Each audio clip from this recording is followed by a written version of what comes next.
Hello. G'day, g'day. It's lovely to see you.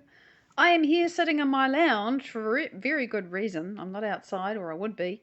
But my beloved husband, who normally shares my lives so I can just get into them, is not here today. He's been looking after some dogs for some friends, and he's coming back today, but I'm doing this on my own. So I've got to wait for my live to come up on my Facebook profile, and I'm waiting, and I know it takes a minute or so. And I've got everything organised, but while I'm waiting, I'm going to show you some crystals because it's been so long. And I'm just going to walk around a little bit because I've got everything else organised, but not this. I suppose I should refresh the page. This is a bit of a jiggle, you know. So let's see if I'm live. But I'm still going to show you a crystal. There's just my heads up one, which I only just shared a little while ago because I was so out of it this morning. I'm on holiday, right? But I really wanted to write. So look, this is what I do normally when it's raining and I want to have something to talk to you about before I actually get into what I'm talking about today. And I know it's the day after Boxing Day. In fact, it's Boxing Day for most of the world. So I might just sit here and rave by myself, but I've decided that I'm going to do this because this is my holiday. And in my holiday, I get the opportunity to write more than I normally would. So I'm just going to show you this because I really enjoy this piece. I remember I went to a crystal show and I was really feeling pretty miserable that day. This was before I knew that I even had a choice about feeling miserable. God, if I'd known then what I know now, but that's how it was. But I saw this and it was so beautiful. It's just quartz, she says, just quartz. But it's so black, and then it's got that beautiful little bridge. And this was the piece that really did it for me. See the bottom? It's a bit hard, but it's got all these indentations in it. And can you see? I don't have another finger. Can you see those shapes? How that looks like a pair of diamonds that are crossing over each other a little bit. That's where there used to be calcite crystals, and then they dissolved out. There must have been something acid that dissolved out the calcite and left the imprint. So all of those little dents in here are the shapes of calcite crystals.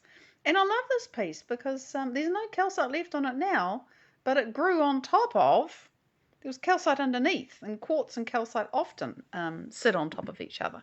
Let me just refresh my computer because I really like to share this live into the groups that I normally do. So let me have a look and see if I'm alive yet on my own screen.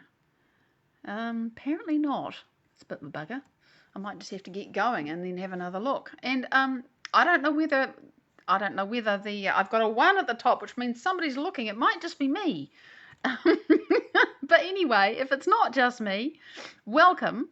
Yeah, it's all a bit exciting not having my normal sharing help with me. Yeah, I can't see myself there. I updated my profile picture. It's all changing. But anyway, so yeah, something else I wanted to show you about this rock. Oh, there you can see. See, there's a band in the colour there. It's mostly black, and the quartz goes black when it's exposed to radiation. But there's a pale bit in the middle. So, you know, there was radiation, and then there wasn't radiation, and then there was again. And I just love this piece, so I wanted to pick it up and show it to you.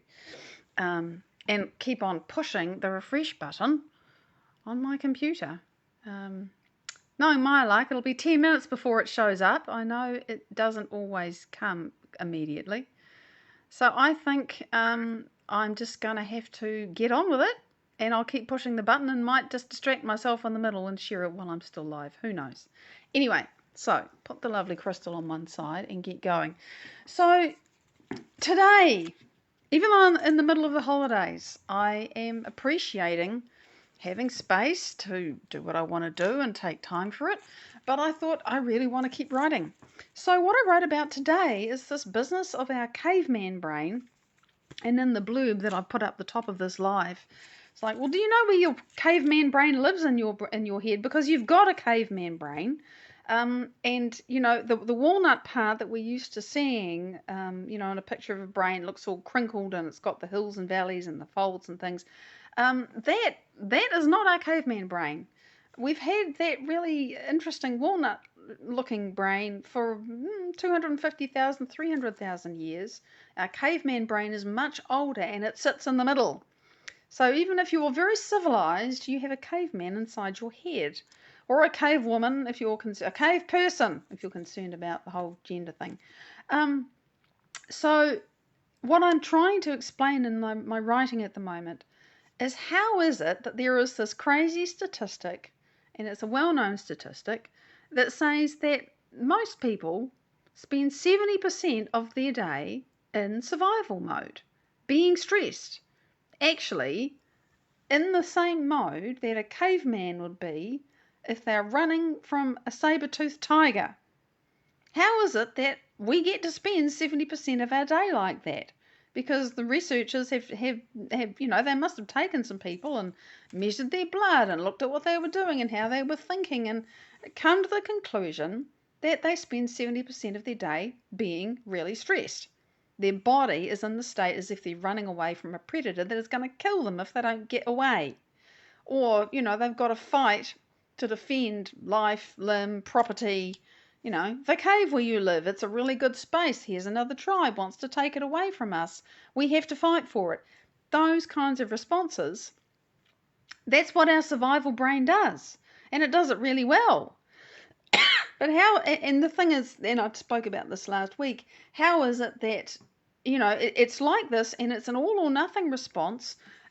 It's when it goes off, when the survival response goes off, it turns off our immune system, it turns off our digestion, and it also turns off our ability to think.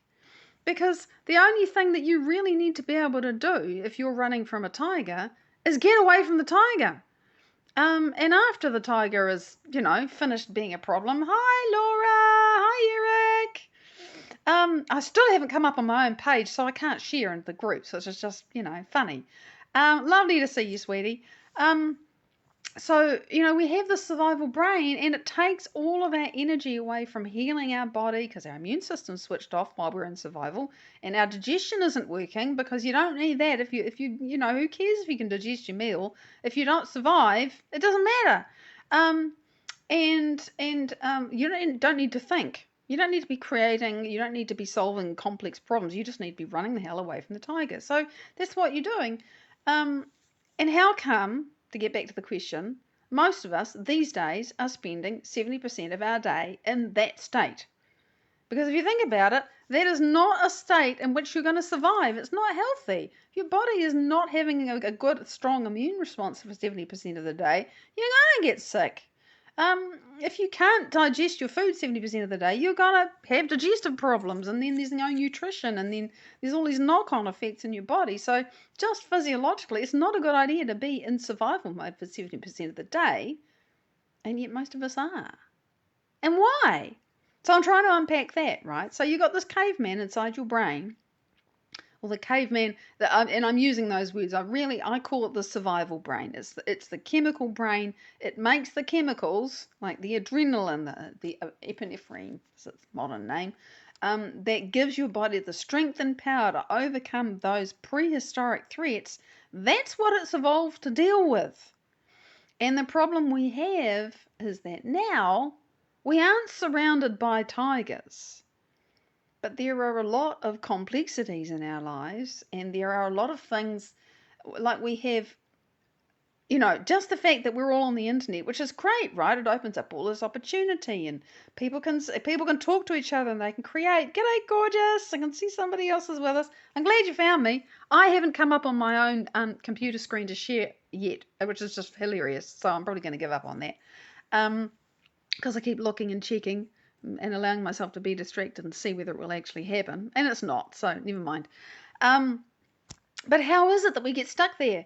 And so I was trying to unpack this, and it's quite challenging because, it makes sense that we have this response, and it was very adaptive 300,000 years ago because most of the challenges in the environment were known and understood. You lived in a certain place, you knew where the food was, you knew where the water was, you knew where the enemies and the predators were.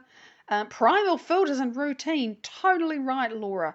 Everything was it was very familiar, and an unexpected serious threat like a new big predator moving into a new territory, which is a story that I've used for this example, doesn't happen often, right? Or an invasion by a neighbouring tribe. It doesn't happen every day. Contrast that, and so that's the environment in which our brains evolved over millions of years. And that's how it was 300,000 years ago, 250,000 years ago. And then you take us, modern, whatever you want to call us, modern quote unquote civilized humans. And I looked up the interweb, and it is generally agreed, never mind the ungeneral agreement, that our civilization started about 5,000 years ago. So it's just a broad statement. I don't actually believe that. But who the hell knows what actually did happen? The point is that the oldest records in general are from Mesopotamia and about 5,000 years ago. And, we moved out of the bush, out of the wild, out of being hunter-gatherers, and we started growing food. And we started having permanent dwellings instead of wandering around chasing, the herds. Because really, you went where the food was, and if the food was moving, you follow the food. So we became settled because we could plant food and grow it, and then we could grow livestock, and then you start having a village, and you start having a city, and then you start having art and culture and religion and science and industry and manufacture and an economy that starts to evolve, and then you get science and technology and where we're at now. And all of that's happened in 5,000 years. And so our lives have gone from being really simple, where our brains evolved, to all this, a really much more complicated world. Now, there aren't any tigers for a lot of us. For some of us, there still are. There are still predators we have to avoid in our environment, things that can hurt us physically. But most of the threats that we face today are not simple, and they're not physical. You don't need to run, fight, or hide if you're being bullied on Facebook, or you're getting pulled down mentally because you see all this crap on Facebook and you find you can't stop taking it in, and it's just like, oh my God. I'm using cyberbullying as an example, or just doom scrolling, as people say. You don't get to run away from that unless you turn off the device, and that can be pretty hard to do. You might need it to survive. If you have a problem with a colleague at your workplace, or your boss, or a relationship that's really difficult, quite often you can't just throttle that person at your workplace that you can't stand. You can't beat the person up that's being difficult for you. You can't do that, because we're in a so-called civilized society now where there are rules that say, no, if you do that, you can do that, but then there's going to be consequences. And never mind what the laws do. If you hurt somebody like that, you're going to feel pretty shitty in yourself. Never mind those consequences. So it's a really much more complicated world, where there are bills to pay, and there are timelines, and there is time pressure, and there are exams to pass, or all this competition. It's severe. It's beyond competing with the neighbouring tribe for a cave, or the best spot at the watering hole, or the particular herd of food. It's really complicated, and we don't get to solve our problems by fighting or fleeing or hiding. And the problem is that the caveman inside our brain, which is what takes over when our brain recognizes a threat and says, oh my God, I'm under threat here. But once we've made that recognition, the survival brain kicks in, and the only options we have are to fight, run, or hide. That's it. But our challenges that we face, for us to solve them, we have to actually think and create and innovate and plan and problem solve, and we can't do that when we're in survival. I'm just reading your comment, Laura. My truth is I have the ability to adapt once I step out in faith to allow for change. Yes, we have to actually recognise that there are other possibilities. But you can't do that when the caveman in your head wants to run, fight, or hide. And that's the problem that we have. That's the reason why many of us who are not aware of that possibility and don't understand that we do actually have a choice, but how and why, that's the reason why we get stuck in survival. That's the reason why we get stuck in stress. That's the reason why we get stuck feeling afraid of things, or angry about things, or upset, or whatever crappy emotion that we're stuck in, because we are reacting to these complicated things in our environment. There's a lot more of it. I mean, even if you go back 60 or 80 years, people lived in a house. Well, a lot of people lived in a house. They were on a street. They were in a small town. There might have been a radio. Hello, you sure, James? There might have been, there was no television. There was no interconnectivity. News, when it came from overseas, came months after the event. And it was often like, oh, well, that happened 6 months ago. There just wasn't the speed of stimuli, of the constant barrage of all this information, and having to respond to it. And so there's an awful lot in our environment now that we can respond to, that we can go into caveman mode about. And when we do that, we can't actually solve the problems in our lives. We're completely stuck in the problems in our lives because we don't have the equipment to deal with them. So this is I know I seem to be belaboring the point, but this is the contrast this is the thing that I'm trying to explain. Inside, our brain is still the same as it was 10,000 years ago, never mind 250,000 years ago. But our whole environment has changed so much in the last 5,000 years, and we don't realize that we're still working with 250,000-year-old equipment. And it's really cool equipment, but you have to you catch your breath. And what do you do when you catch your breath? You slow down. And when you slow down, your brain has a chance to get out of survival. And then you can start to think. Then you can start to create. Then you can start to rest your body. You can start to digest food again. You can start to have an immune response again. And you can start to create. You can start to love again. You can start to trust people again. You can start to be in community and work together with people and cooperate instead of, fighting, running, or hiding. So we're in this situation, where the caveman inside your head is screaming, I want to beat the shit out of that person that's being horrible to me. And your rational mind, the walnut, the neocortex, the part that is aware of everything that you've learned in your life, which is not what you would have learned if you'd lived 300,000 years ago, is saying, no, I can't beat the shit out of that person. But there's a big conflict because we want to go out, the caveman in us wants to go and run, fight, or hide. And the other part of us knows that we need to come up with a better solution. But we struggle with that. And that right there was the piece that I didn't understand. I just thought, well, I can't change how this feels because it's so, so strong when we feel it. But that's what's going on. The caveman is screaming. And if we don't understand that the situation that we are in requires a different response, and that survival response that we have that kicks off and takes over our brain and shuts down our body out of healing and out of taking in nutrition, we're not going to get the result or the response or the solution from that place until we understand that. We just think that's all we have. But when we do understand that, we can stop, hopefully before we hit the send button or before we throw that punch or whatever it is that we do, and actually make a different choice. And that's what I'm getting to. This is, God of me, right? This website that I want to build. I'm writing content for this website. That's what I'm doing.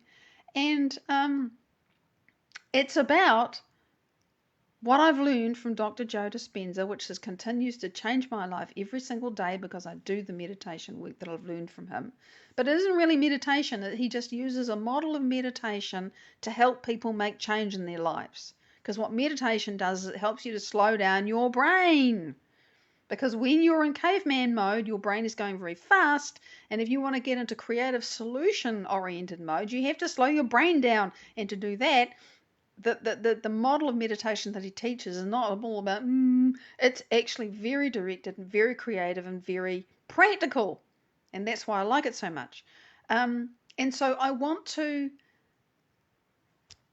communicate what I've learned in the words that I use, and kind of package it up for somebody who has no education.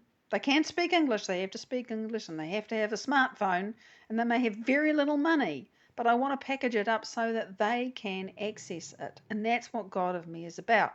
So I'm thinking here it's got to be a website, but it's got to be very, very light. It's got to be as light as WhatsApp on bandwidth. I'm going to use no bandwidth at all if possible. But it's got to have this information, and it's also got to show people how to actually apply it in their lives. I've got to give them some tools and some exercises and things to do it with. All that's to come. Right now I'm just writing. Because until you understand, oh, you mean there is another choice and I actually can change how I think and feel and make a change in my life? You can't do it. Until you're aware of that new possibility, it's not there. It doesn't exist at all because you just don't know that you can change. And that was me before I discovered that I could change, that I actually had the ability to change. And I'm still changing a lifetime's worth of belief and programming and everything else. And that's the work of a lifetime, and it's fine, but I'm a hell of a lot happier than I was 4.5 years ago. So I can say that it works. And I'm just so grateful that I get to do it and share it. And I do wish you a happy holidays and a happy festive season, whatever it is to you. And if it's not a festive season for you, because for some it's just, oh yeah, whatever, because it's just the turning of the calendar and they don't celebrate Christmas. Whatever it is, we all generally notice the beginning of a new year. And so I wish you season's greetings and I thank you for joining me. And I invite you to check out my Patreon page because, yeah, I put these videos up there, but I'm also talking more in depth about this stuff and people can ask questions about, how come? What's going on here? How do I apply this to me? And yeah, I'm excited to see what I'm going to become too, Laura. I mean, if you'd asked me where I was going to be a year ago, I could not have predicted that I'd be here. Not like this, not being who I am now. I wouldn't have predicted that I would actually finally fill in a form and send it off to births, deaths, and marriages and change my name. It isn't official yet, but the paperwork is going to arrive, I think, sometime in January if all goes according to plan. And I'm looking forward to it being being official. There are certain ways, because people always misspell my old name, often, I shouldn't say always, and there are certain misspellings and mispronunciations that I am so looking forward to never ever seeing or hearing again. Um, so I'm becoming oneness evolving, truly. That's me, oneness, noneness evolving. That's my new name, and that's who I am and who I'm becoming, and it's a journey, and on it goes.